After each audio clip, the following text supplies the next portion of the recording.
매일 성경 묵상을 돕는 해설 가이드입니다. 안녕하세요. 묵상 코치입니다. 함께 읽고 나눌 말씀은 누가복음 6장 39절에서 49절까지 말씀입니다.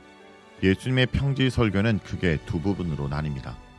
첫 번째 부분은 네 가지 복선언과 네 가지 하선언으로 이루어집니다. 두 번째 부분은 하나님 나라 백성으로 어떻게 살아야하는지에 대한 교훈입니다. 이 중에 27절에서 28절은 원수 사랑에 대한 네 가지 교훈을 말하고 있습니다.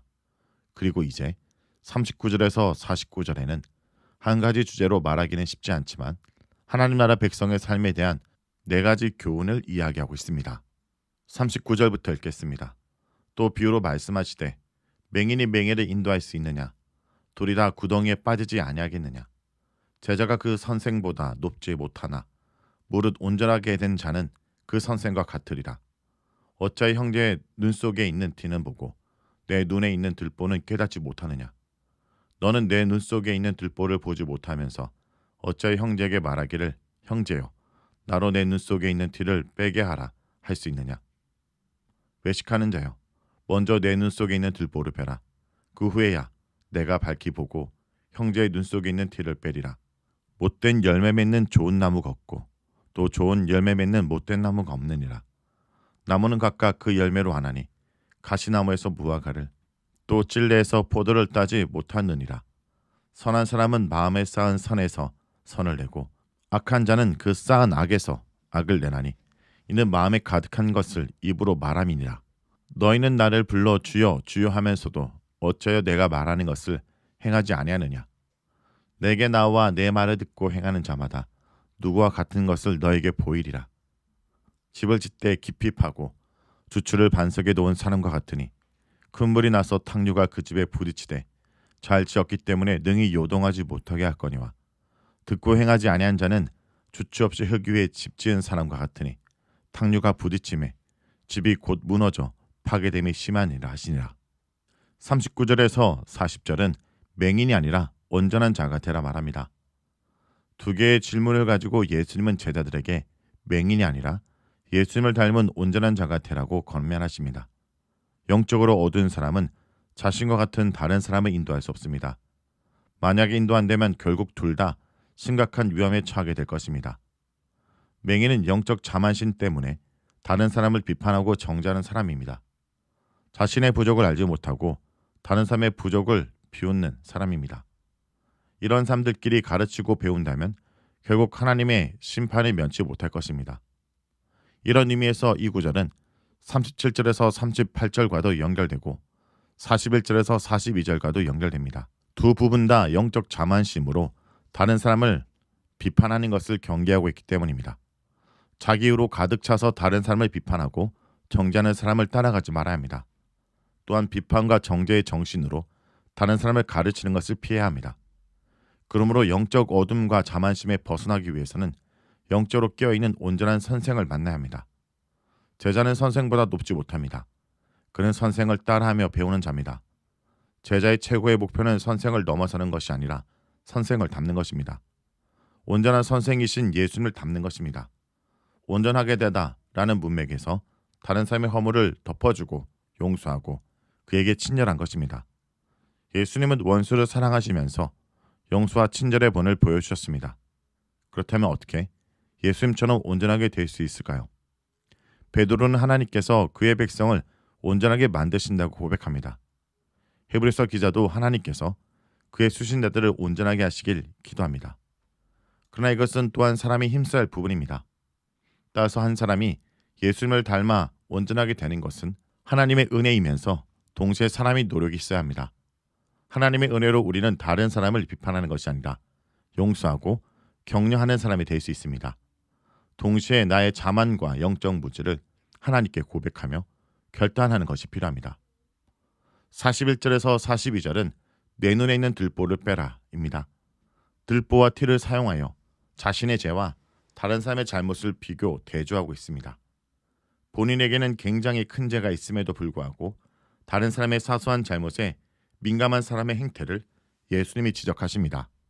예수님의 말씀의 요지는 먼저 자신을 돌아보라는 것입니다. 심지어 다른 사람의 잘못을 발견할 때조차 자신의 죄를 먼저 돌아보고 자신의 죄를 먼저 처리하는 것이 옳다는 말씀입니다. 사실 자신의 눈에 들보가 있으면 제대로 보지 못합니다. 내 눈의 들보를 제거하면 제대로 된 시각으로 상대방을 바라볼 수 있습니다. 또한 들보라는 말은 강조하는 말입니다.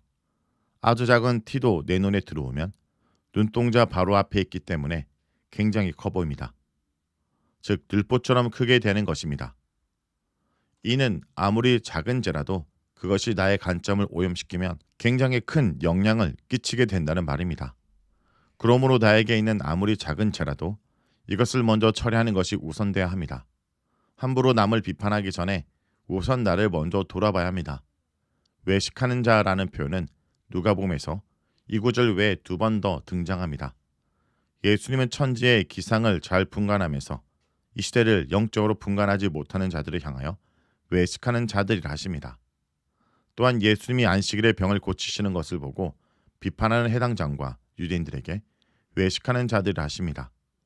이 호칭은 마태복음에서 가장 많이 나오는데 주로 서기관들과 바리새인들을 꾸짖으실 때 예수님이 사용하신 호칭입니다. 이 구절에서는 자신의 죄를 돌아보는 데는 부정직하고 불성실하면서 다른 사람의 잘못에는 아주 민감한 사람을 가리킵니다. 43절에서 45절은 좋은 열매 있는 나무가 되라 라고 말합니다. 사람의 마음과 말의 연관성을 나무와 열매의 연관성에 비유하는 말씀입니다. 마태복음은 이 비유를 선지자를 조심하라는 문맥에서 사용합니다. 아무리 화려한 말이나 논리적 언변이 있다 할지라도 그들의 삶의 열매를 보면 그들이 어떠한지 알 수 있습니다. 그러므로 예수님은 그 열매를 보고 거짓 선지자를 조심하라 하십니다. 이에 반해 누가복음은 개인적 적용에 초점을 맞춥니다. 자신을 돌아보는 것을 위해 나무와 열매 비유를 사용하고 있습니다. 사람이 먹기에 적합한 열매는 그런 적합한 열매를 맺도록 되어 있는 나무에서만 나옵니다. 그 열매를 보면 그 나무가 무엇인지 알 수 있습니다. 이와 같이 사람의 마음에서 입으로 말이 나오기 때문에 그 말을 보고 그 사람의 마음을 알 수 있습니다. 그 사람의 마음에 선한 것들이 보물이 되어 쌓여 있으면 그 사람은 선한 말을 하지만 마음에 악한 것들이 쌓여 있으면 그 사람의 입은 악한 말을 내뱉을 것입니다. 이는 앞에 나오는 41절에서 42절과 연결됩니다. 다른 사람에 대한 미움이나 시기가 마음속에 있으면 입에서 비판이나 정죄의 말이 나옵니다. 반면에 다른 사람에 대한 사랑이나 용서의 마음이 있으면 입에서 격려와 하의 말이 나옵니다. 그러므로 무엇보다 자신의 마음을 잘 다스리는 것이 중요합니다. 선이 있으면 그것을 잘 간직해야 하고 악이 있으면 그것을 제거해야 합니다. 마음속에 있는 악을 해결하고 그 해결에 합당한 열매를 맺는 것이 중요합니다. 46절에서 49절은 듣고 행하는 자가 되라 말합니다. 예수님은 자신을 따르는 자들이 말과 행동을 일치시키길 주문하십니다. 먼저 예수님을 주님으로 부르는 자들에게 말씀하십니다. 여기서 주는 선생님 혹은 선지자를 존경의 마음을 담아 높여드리는 표현입니다. 예수님을 그렇게 존경하면서 그의 말씀을 순종하지 않는 것에 대해 지적하십니다. 이어서 말과 행동이 일치하지 않는 사람을 비유하십니다. 예수님의 말씀을 들을 뿐 아니라 그 말씀을 지켜 순종하는 것은 집을 지을 때 그 주초를 반석 위에 놓는 것과 같습니다. 주초를 놓기 위해서는 땅을 파고 반석을 놓아야 합니다. 이렇게 반석 위에 주초를 놓고 집을 짓는 것은 번거롭고 노력과 시간이 많이 듭니다. 그러나 이러한 수고의 효과는 탕류가 그 집에 부딪힐 때 드러납니다. 탕류는 신앙생활하는 동안 경험하는 다양한 시험과 환난을 가리킵니다. 이러한 인생의 여러 가지 어려움 속에서도 신앙의 기초가 튼튼한 사람은 모든 역경을 담대히 이길 수 있습니다. 따라서 신앙생활에서 승리하려면 말씀을 듣고 행하여 신앙의 기초를 튼튼하게 해야 합니다. 한편 예수님의 말씀을 듣고 순종하지 않는 것은 주추 없이 집을 흙 위에 짓는 것과 같습니다. 이 경우 집을 짓기는 쉬울지라도 탕류가 오면 심각한 피해가 발생합니다. 신앙의 어려움이 찾아올 때 그 집의 기초가 약하기 때문에 쉽게 무너질 수 있습니다. 따라서 처음에 힘들더라도 우리가 말씀을 듣고 지키는 것에 힘써야 하는 이유가 여기 있습니다. 예수님은 오늘 본문을 통해 우리의 신앙이 단순한 지식이 아니라 삶으로 나타나야 한다는 것을 가르쳐 주십니다. 하나님의 말씀을 기준 삼아 살아갈 때 우리는 흔들리지 않는 삶을 살 수 있습니다. 말씀을 놓고 기도하겠습니다. 주님, 우리에게 귀한 말씀을 주시면 감사드립니다. 우리가 눈먼 사람이 되지 않도록 우리의 눈을 열어주시고 주님의 진리를 바라보게 하여 주옵소서.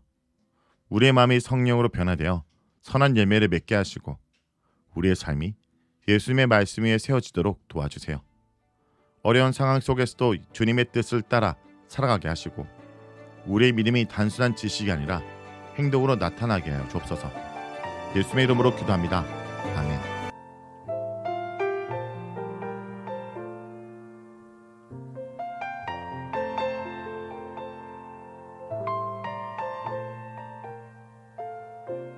세상이 욕심에 갇혀 볼 수 없어도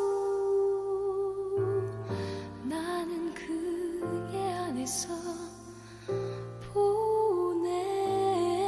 세상은 알 수도 없는 존귀한 그 이름, 날 살리신 주 십자가. 내가 알 수 있는 것 그 안에 갇혀도 나만의 꿈에 내가 묻혀도 보지 못한 영원의 비밀한 그 이름, 자녀로 삼아 보이시네.